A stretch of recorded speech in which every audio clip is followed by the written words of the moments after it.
Крым и Карабах – наша общая боль. Дякую за підтримку. Искренне благодарны Украине за объективную оценку кровавых событий, которые происходили на границе Азербайджана и Армении. Украина поддержала суверенитет и территориальную целостность Азербайджана.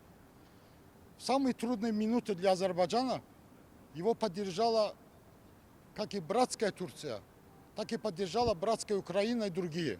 Мы хотим отметить, что со своей стороны, что мы считаем Украину себе второй родиной. Мы будем интегрироваться вместе с нашими братьями крымскими татарами. То есть мы будем бороться вместе с ними и будем рядом с крымским татарским маджлисом. У нас появился такой лозунг «Крым и Карабах – наша общая боль». А сегодня мы еще хотим сказать, что Крым и Карабах – наша общая боль, и мы будем бороться вместе до конца.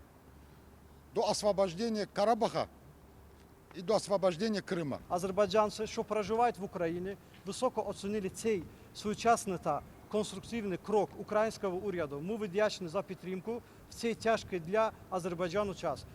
Будьте впевнені, азербайджанці, що проживають в Україні, завжди з українським народом у його прагненнях до миру, територіальної цілісності та демократичної державності. Слава Україні! Героям слава! Слава Азербайджану! Слава Азербайджану!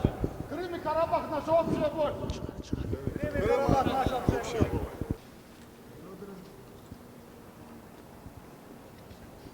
Canım kardeşler ricası, sakla gel.